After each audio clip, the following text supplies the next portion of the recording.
নমস্কার তোমাদের সবাইকে সানা স্মাইল এডুকেশন সেন্টারে স্বাগত জানিয়ে আজকের ক্লাসটি শুরু করছি। আজকে তোমাদের সঙ্গে আলোচনা করব তোমরা যারা সপ্তম শ্রেণীর দ্বিতীয় পর্যায়ক্রমিক মূল্যায়ন পরীক্ষা দেবে তোমাদের জন্য রায় ও মার্টিন প্রশ্ন বিচিত্র থেকে আজকে সমাধান করব সপ্তম শ্রেণীর ভূগোল বিষয় মডেল নাম্বার 4 অর্থাৎ 4 নম্বরের স্কুলের যে সমস্ত ছোট ও বড় প্রশ্ন আছে তার সমস্ত প্রশ্নের উত্তর সমাধান করে দেখাবো। চলো দেরি না করে মূল বিষয়ে যাওয়া যাক। একে আছে সঠিক উত্তরটি নির্বাচন করো। এক দাগে আছে একটি ব্যবিচ্ছিন্ন মালভূমির উদাহরণ হলো, উত্তরটা লিখবে ছোটনাগপুর মালভূমি, অপশন এ। দুইয়ে দেখো ইতালির ভিসুভিয়াস একটি আগ্নেয় পর্বত, অপশন এ। তিনে দেখো যে নদীগুলিতে সারা বছর জল থাকে তা হলো নিত্যবাহ নদী, অপশন বি। চারে দেখো নদীর দুধারে বন্যার সময় পলি সঞ্চয় হয়ে প্লাবনভূমি সৃষ্টি হয়। পাঁচে দেখো বিশ্ববিখ্যাত সৌধ তাজমহল রূপান্তরিত শিলা দিয়ে তৈরি, অপশন সি। ছয়ে দেখো দোআঁশ মাটিতে বালি আর কাদা সমান সমান থাকে। পরটা দেখো পৃথিবীর বৃহত্তম বাঁধ হলো উচ্চ আসোয়ান বাঁধ, অপশন এ। আটে দেখো ড্যাশ আফ্রিকা মহাদেশের সর্বোচ্চ শৃঙ্গ, উত্তরটা হবে অপশন বি, মাউন্ট কিলিমাঞ্জারো। পরবর্তী প্রশ্ন দেখো 9 দাগের ইউরোপ মহাদেশ আর আফ্রিকা মহাদেশের মাঝে আছে জিব্রাল্টার প্রণালী, অপশন এ। 10 দাগের প্রশ্নের উত্তরটা হবে খামসিন, অপশন এ। পরবর্তী দেখো 2 দাগের শূন্যস্থান পূরণ কি আছে?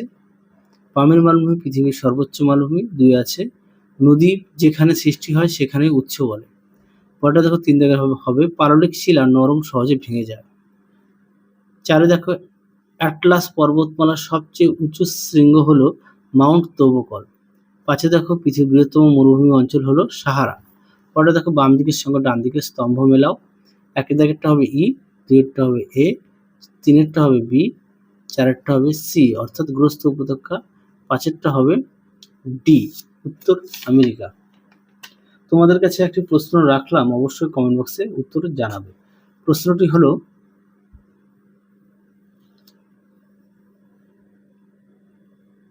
তাজমহল কোন শিলা দিয়ে তৈরি হয়? আর একবার বলি, তাজমহল কোন শিলা দিয়ে তৈরি হয়? অবশ্যই উত্তরটি কমেন্ট বক্সে জানাতে ভুলো না। পরটা দেখো 4 দাগে কি বলেছে, নিচের প্রশ্নগুলি উত্তর দাও যার প্রশ্ন মান 2। একে আছে দুটি লাভা গঠিত মালভূমির উদাহরণ দাও। এক লিখবে ভারতের দাক্ষিণাত্য মালভূমি ও মালব মালভূমি। পরটা দেখো নদীর মধ্যপ্রবাহের প্রধান কাজ কি কি? দেখো উত্তর দেখো এখানে দেওয়া আছে মধ্যগতিতে কি কি কাজ, তোমরা একটু দেখে নিও। হ্যাঁ, পরটা দেখো কি আছে, রেগোলিথ কি? দেখো প্রশ্ন উত্তর পেয়ে পাঠ্য বইতে 63 নম্বর রেগোলিথ কি? দেখো এখান থেকে এই পর্যন্ত উত্তরটা লিখবে রেগোলিথ কি, পৃষ্ঠা নম্বর 63। পরে দেখো ক্যারাভান কাকে বলে? দেখো প্রশ্ন উত্তরটি, ক্যারাভান যেটা উট চলে, উট হ্যাঁ। দেখো এখান থেকে এই অবধি লিখবে, পাঠ্য বই পৃষ্ঠা নম্বর 118। পরবর্তী প্রশ্ন দেখো,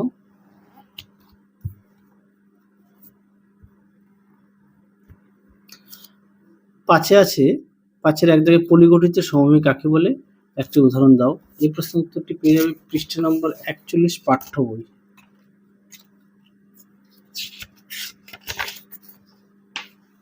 দেখো পলিগঠিত সমভূমি,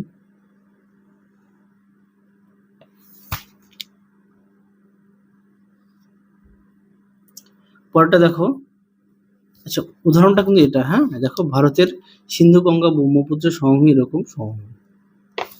পরটা দেখো ভারতের প্রধান নদী গঙ্গা। আছে এই প্রশ্ন উত্তরটা দেখো, আগের ভিডিওতে দেখানো আছে, তাও দেখিয়ে দিই।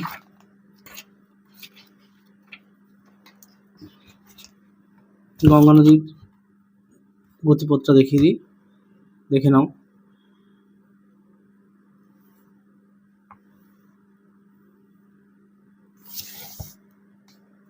এই পর্যন্ত লিখবে। পরবর্তী প্রশ্ন দেখো, মাটির সৃষ্টির নিয়ন্ত্রণগুলির নাম লেখো, যে কোনো 3টি। এটা পাঠ্য বইতে সুন্দর করে দেওয়া আছে তোমাদের। দেখো মাটির সৃষ্টির নিয়ন্ত্রক তোমরা অবশ্যই ভালো করে পড়বে।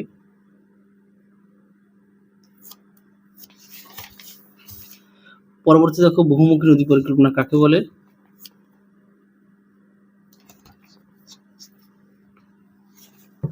দেখো এখানে পেয়ে যাবে,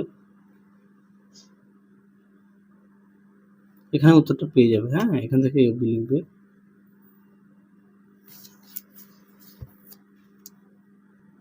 পরবর্তী প্রশ্ন দেখো, 6 দাগের নিচের প্রশ্নগুলি উত্তর দাও যার প্রশ্ন মান 5। দেখো একে আছে টিকা লেখো ভূমধ্যসাগরীয় উদ্ভিদ আর উষ্ণ মরু উদ্ভিদ। আচ্ছা চলো দেখাই পাঠ্য বই থেকে।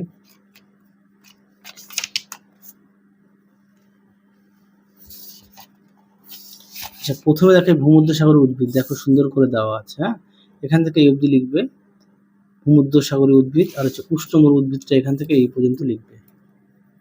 দেখে নাও পৃষ্ঠ নম্বর পাঠ্য বইতে 110। তোমাদের আগের ভিডিওতে সমস্ত বিষয়ের সাজেশন দেওয়া আছে, তোমরা যারা এখনো দেখোনি আমাদের প্লে লিস্টে গেলে সাজেশন পেয়ে যাবে। 2 জায়গায় দেখো ভঙ্গিল পর্বত ও স্তূপ পর্বত কাকে বলে? প্রতিটি একটি করে উদাহরণ দাও। দেখো ভঙ্গিল পর্বত কাকে বলে এখান থেকে লিখবে, দেখো এই পর্যন্ত। তারপরে দেখো স্তূপ পর্বত, পৃষ্ঠ নাম্বার 39 পাঠ্য বই। পরেরটা দেখো কি আছে, 3 দাগের একটি ছবি এঁকে তার মধ্যে নদীর 3টি প্রবাহ এবং উৎস ও মোহনা চিহ্নিত করো। দেখো প্রশ্ন উত্তরটি তোমাদের পাঠ্য বই থেকে দেখাই। তোমরা অবশ্যই প্রতিটা বিষয়ে পাঠ্য বই খুঁটিয়ে পড়বে, পাঠ্য বইয়ের দিকে অবশ্যই নজর দেবে সমস্ত বিষয়ে। দেখো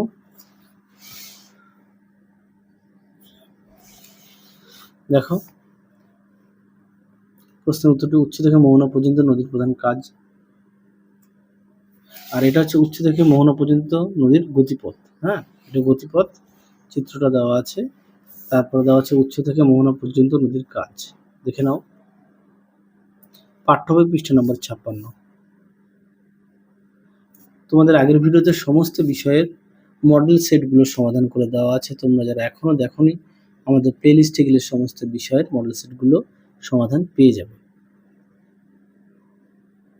তাহলে চলো আজকের মতো এখানেই সমাপ্ত করছি, আবার দেখা হবে খুব শীঘ্রই তোমাদের পরবর্তী ভিডিওতে। তোমরা সবাই সুস্থ থেকো, ভালো থেকো। আজকের মতো টাটা। আর তোমরা অবশ্যই সমস্ত বিষয়ে, আরও একবার বলি, সমস্ত বিষয়ে পাঠ্য বই গুরুত্ব দেবে, পাঠ্য বই খুঁটিয়ে পড়বে। চলো টাটা।